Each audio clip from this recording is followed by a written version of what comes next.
अगर आज इंसान अचानक धरती से गायब हो जाए तो क्या होगा?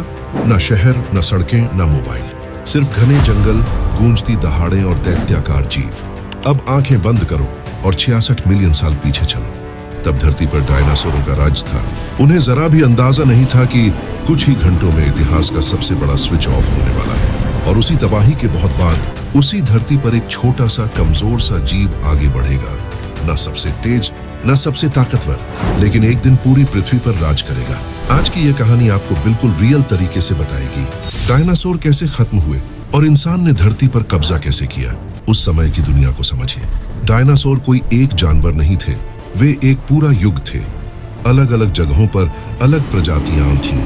झुंड में चलने वाले बड़े शाकाहारी, सिर पर सींग वाले भारी जानवर और उन पर नजर रखने वाले खतरनाक शिकारी। समुद्रों में भी बड़े शिकारी थे, आसमान में उड़ने वाले जीव थे और जंगलों के नीचे छोटे छोटे स्तनधारी भी थे जो ज्यादातर छिप कर रहते थे। यह सिस्टम करोड़ों साल से चल रहा था, इसलिए बाहर से देखने पर लगता है कि यह कभी नहीं टूटेगा। लेकिन प्रकृति की सबसे बड़ी सच्चाई यह है कि स्थिरता सिर्फ तब तक रहती है जब तक कोई बहुत बड़ा झटका न लगे।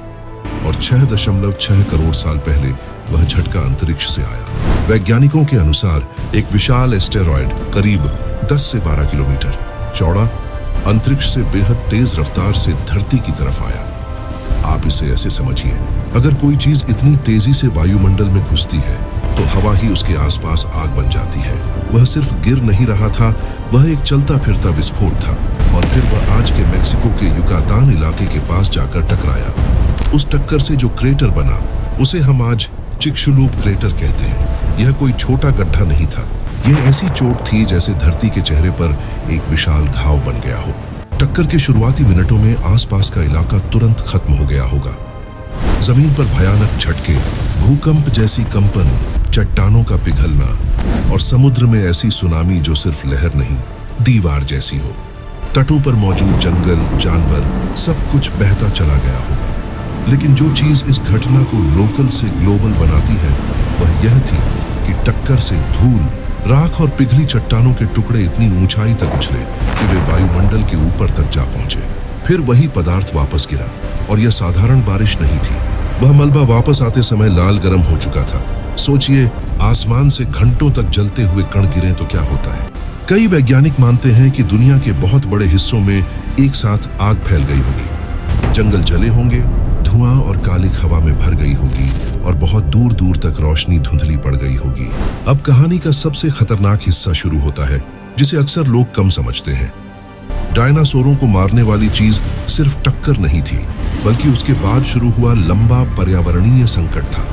टक्कर ने हवा में इतना ज्यादा धूल कण और सल्फर वाले कण भेजे कि सूरज की रोशनी धरती तक ठीक से पहुंच ही नहीं पाई। जब सूरज की रोशनी कटती है तो सबसे पहले पौधे मरते हैं, क्योंकि पौधों का खाना सूरज की रोशनी से बनता है। पौधे कमजोर हुए, कई इलाकों में पौधों की बढ़त रुक गई, पत्तियां झड़ने लगीं और फिर शाकाहारी जानवरों का भोजन कम होने लगा। शाकाहारी भूखे हुए तो उनका शरीर कमजोर हुआ, बच्चे मरने लगे, झुंड टूटने लगे और जब शाकाहारी गिरते हैं तो मांसाहारी भी बच नहीं सकते, क्योंकि उनका पूरा भोजन उसी पर टिका होता है। यही वह जगह थी जहां पूरी खाद्य श्रृंखला टूट गई और डायनासोरों की ताकत, उनका आकार, उनकी संख्या सब बेकार हो गई। उसके बाद धरती पर इम्पैक्ट विंटर जैसी स्थिति बन गई होगी, यानी धूल और कणों की वजह से कुछ समय तक ठंड बढ़ना, मौसम का बिगड़ना, रोशनी का कम होना। कई जगह तेजाबी बारिश भी हो सकती थी, क्योंकि सल्फर और दूसरे रसायन वातावरण में मिलकर बारिश को नुकसानदायक बना सकते हैं। समुद्र भी सुरक्षित नहीं रहे।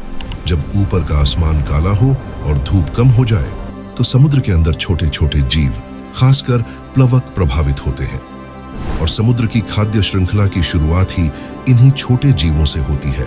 वहां भी डोमिनो गिरने लगा, छोटे खत्म तो मछलियां प्रभावित और फिर बड़े समुद्री जीव भी। आज हमारे पास इसके ठोस सबूत हैं। दुनिया के कई हिस्सों में उस समय की चट्टानों में एक पतली परत मिलती है जिसमें इरिडियम नाम का तत्व ज्यादा है। यह पृथ्वी की सतह पर कम और अंतरिक्ष के पिंडों में ज्यादा मिलता है। कई जगह शॉक्ड क्वार्ट्ज भी मिला है जो जबरदस्त दबाव वाली टक्कर से बनता है। कुछ जगह पिघले हुए कांच जैसे कण और राख के निशान मिलते हैं। यानी यह सिर्फ कहानी नहीं, यह जियोग्राफी और जियोलॉजी में लिखा हुआ जवाब है। अब एक और बात भी रियलिटी में जोड़नी जरूरी है। उसी समय के आसपास भारत में दक्कन ट्रैप्स नाम की विशाल ज्वालामुखी गतिविधि भी चल रही थी, जिसमें लंबे समय तक लावा और गैसें निकली। बहुत से वैज्ञानिक मानते हैं कि जलवायु पहले से तनाव में थी और एस्टेरॉयड ने आखिरी और सबसे बड़ा धक्का दे दिया। यानी डायनासोरों की दुनिया पर एक साथ कई तरफ से दबाव पड़ा। ऊपर से टक्कर, नीचे से ज्वालामुखी और बीच में वातावरण का बिगड़ना।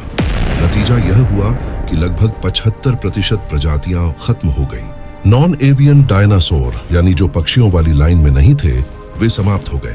लेकिन एक बात ध्यान से सुनिए, डायनासोर पूरी तरह मिटे नहीं। उनके ही एक हिस्से ने बचकर नया रूप लिया और आज आप उन्हें पक्षियों के रूप में देखते हैं। चिड़िया, कौवा, कबूतर, यह भी उसी कहानी का बचा हुआ अध्याय है। अब सवाल आता है, जब इतने बड़े जानवर मिट गए तो बचा कौन और इंसान तक कहानी कैसे पहुंची? बचने वालों में कई छोटे जीव थे, कुछ पक्षी, छोटे स्तनधारी, मगरमच्छ जैसे जीव, कछुए, मेंढक और बहुत से कीड़े। कारण बहुत सरल और बहुत सच्चा है। संकट में वही बचता है जिसे कम खाना चाहिए, जो छिप सकता है, जो अलग अलग चीजें खा सकता है और जो तेजी से नई हालत में ढल सकता है। डायनासोरों की सबसे बड़ी ताकत उनका विशाल शरीर उसी समय उनकी सबसे बड़ी कमजोरी बन गई, क्योंकि जब महीनों सालों तक खाना कम हो जाए तो बड़े शरीर को चलाना सबसे मुश्किल हो जाता है। फिर समय आगे बढ़ता है, धूल धीरे धीरे बैठती है, सूरज की रोशनी लौटती है, जंगल वापस उगते हैं और खाली हुई दुनिया में मौका पैदा होता है। अब मंच पर धीरे धीरे स्तनधारी आगे आने लगते हैं। याद रखिए, स्तनधारी डायनासोरों के समय भी थे, लेकिन वे ज्यादातर छोटे और छिपकर रहने वाले थे। डायनासोरों के हटते ही उनके लिए जगह भी खुली और भोजन के रास्ते भी। लाखों सालों में स्तनधारियों ने अलग अलग रूप लिए। कुछ बहुत बड़े शाकाहारी बने, कुछ तेज शिकारी बने, कुछ पेड़ों पर रहने लगे। इसी लंबे सफर में एक लाइन विकसित हुई, प्राइमेट्स, यानी बंदर वंश की वह शाखा जो आगे चलकर मानव वंश की जमीन तैयार करेगी। अब इंसान ने धरती पर कब्जा कैसे किया?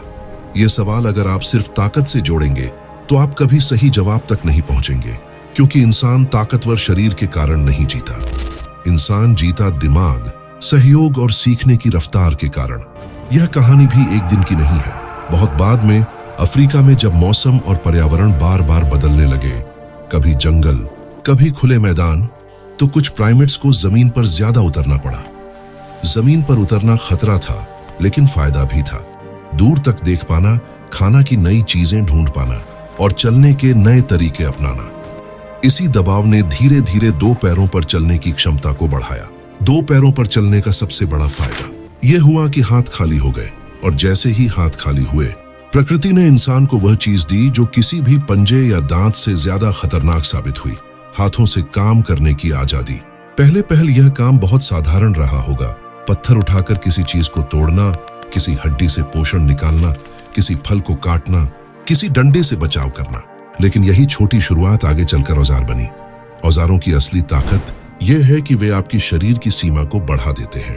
आप कमजोर हैं, फिर भी आप धारदार पत्थर से काट सकते हैं। आप तेज नहीं हैं, फिर भी आप योजना बनाकर शिकार को थका सकते हैं।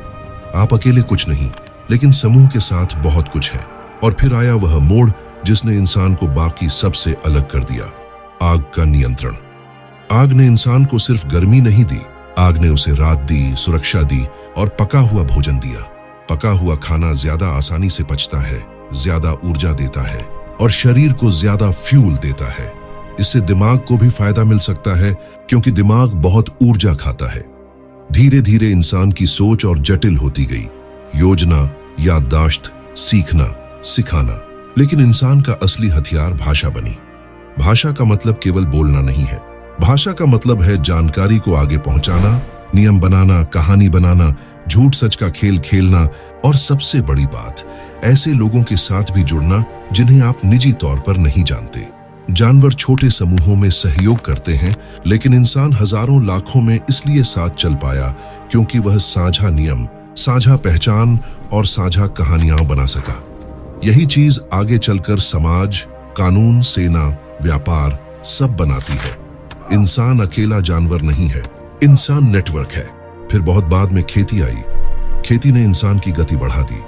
इंसान अब सिर्फ शिकार और फल कंद पर निर्भर नहीं रहा, उसने भोजन पैदा करना शुरू किया। भोजन जमा होने लगा, लोग एक जगह बसने लगे, आबादी बढ़ने लगी, गांव बने।